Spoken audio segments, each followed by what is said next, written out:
Cześć! Z tej strony Ola z szydełkarni.pl i dzisiaj na Waszą prośbę pokażę, jak zrobić, a raczej wytłumaczę, jak zrobić okrągłą robótkę i żeby nie wyszła nam taka, tylko faktycznie gładka, bo wbrew pozorom obydwie robótki to jest dodawanie co 8 w każdym rzędzie, ale jak widać jedna wyszła taka kanciasta, ośmiokątna, a ta druga jest okrągła. I dzisiaj mam nadzieję rozwieję Wasze obawy i wytłumaczę, jak faktycznie to zrobić, więc przejdźmy do tego szybciutko.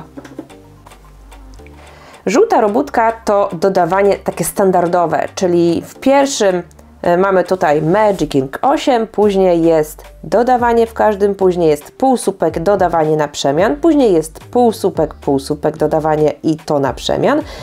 Później są 3 półsłupki, dodawanie, 4 półsłupki, dodawanie. Oczywiście to wszystko powtarzamy do końca rzędu. I wtedy, w tej sytuacji robi nam się jakby dodawanie tutaj nad dodawaniem z poprzedniego rzędu. I właśnie przez to tworzy nam się ta wypukłość, więc jakby tutaj to jest standardowe dodawanie i tu je pokażę na takim schemacie szybko narysowanym, że to jest takie dodawanie, jak widać, dodawanie nad dodawaniem, więc powstają właśnie te dodawania wypukłości. Ok, no ale mamy drugą robótkę, która też jest robiona dodawanie co 8 w każdym rzędzie. Ale jak widać nie ma ona takiego kształtu jak ta żółta. Dlaczego? Pierwszy rząd jest taki sam, czyli Magic Ring z 8. Drugi rząd jest też taki sam, czyli dodawanie w każdym. Trzeci rząd też jest taki sam, czyli dodawanie na przemian, czyli półsłupek, dodawanie, dodawanie i tak dalej.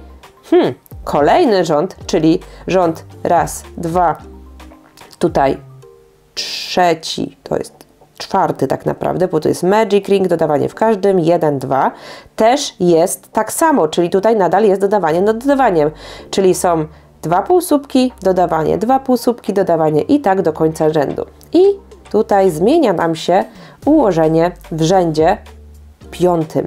Czyli tu powinno być dodawanie co 3 i jak popatrzymy sobie, to dodawanie co 3 tu jest. Jest raz, 2, 3, dodawanie, raz, 2, 3, dodawanie i tak dalej, ale zaczynamy jakby tylko częścią.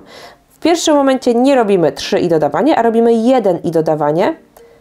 No dobra, ale co z tymi dwoma, które tu brakują? Te dwa są na końcu rzędu, czyli to tak jakbyśmy wzięli i przesunęli. Do tego też zrobiłam magiczny schemat, ale tutaj on jest pocięty. I to jest tak, pierwszy rząd, drugi rząd, trzeci rząd i czwarty, znaczy pierwszy to jest to, drugi, trzeci, czwarty, piąty, czyli dodawanie właśnie co 3. I po prostu bierzemy i je przesuwamy. Tutaj mi się za dużo przesunęło oczywiście. Przesuwamy. W jaki sposób? Właśnie w taki, że na początku rzędu nie robimy nie robimy raz, 2, 3, tylko robimy raz, dodawanie. Kolejny rząd to już jest tak samo, czyli tutaj muszę normalnie przesunąć, czyli jakby znowu jest to 4 i dodawanie, I widać już w tym momencie dodawanie nie jest nad dodawaniem. I w kolejnym rzędzie znowu jest to przesunięcie, czyli znowu jest powiedzmy 2 i dodawanie, tak? Tak, żeby te dodawania nie układały się nad sobą. I właśnie to jest tutaj zastosowane. Czyli po prostu rzędy nieparzyste albo parzyste. Jakby tutaj jest wybór taki, że możemy zrobić to w rzędach parzystych albo nieparzystych. Ja tutaj akurat pokazuję na ostrości, na nieparzystych, ale może być tak, że robimy w parzystych, czyli na przykład tutaj w pierwszym rzędzie robimy wiadomo to samo, dochodzimy do trzeciego, robimy tak samo i po prostu w czwartym rzędzie, znaczy tam gdzie dodajemy co 4, to jest rząd już wtedy 6, nie dodajemy raz, 2, 3, 4 dodawanie, tylko pierwszą sekwencję dzielimy na pół, czyli jest raz, 2 dodawanie, później jest raz, 2, 3 dodawanie, później raz, 2, 3, 4 dodawanie, raz, 2, 3, 4 dodawanie i po prostu te brakujące znowu robimy na samym końcu. One nie giną, one po prostu powstają w tym miejscu. Tutaj jest raz dodawanie, ale tu jest raz, 2 i 3 dodawanie, więc tak naprawdę wszystkie półsłupki są Mam nadzieję, że ten filmik tutaj ilustruje. Oczywiście tutaj wszystko dookoła jest specjalnie też rozpisane. Rozpisywać można w różny sposób. Tak jak pokazałam Wam w poście, czyli że po prostu rozpisujemy, że w tym piątym rzędzie, czyli jak mamy 3 i dodawanie, to po prostu na początku robimy 1 półsłupek, dodawanie i później 5 razy jest 3, 5, tutaj będzie 7, 7 razy będzie 3 dodawanie i tak dalej. I na końcu właśnie te brakujące 2 półsłupki, ale można to zapisać jeszcze inaczej. Po prostu rozpisać te sekwencje takie, jak faktycznie powstają. Czyli zrobić 1, dodawanie, 2.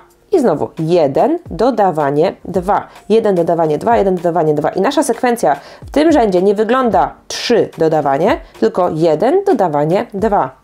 2 półsłupki pojedyncze. Tak jak tutaj właśnie rozpisałam. Czyli rozpiska może być w różny sposób. Chodzi o to fizyczne przesunięcie rzędów, tak jak tutaj Wam pokazałam na tym magicznym schemaciku, który specjalnie wydrukowałam, tak aby naprawdę zilustrować, o co tutaj chodzi. Mam nadzieję, że wyszło to w miarę spoko i że rozumiecie. Oczywiście w razie pytań możecie tutaj pisać w komentarzach, napisać do mnie na Instagramie i mam nadzieję, że faktycznie wytłumaczyłam to w taki dość logiczny sposób, że to jest zrozumiałe, że to już nie jest taką czarną magią. Oczywiście będę wdzięczna za wszystkie łapki w górę, subskrypcję kanału oraz dzwoneczek, bo przecież pojawia się tu coś regularnie. No i co? Dzięki, że byłaś tutaj ze mną, że dziergasz ze mną. No i do następnego. Pa!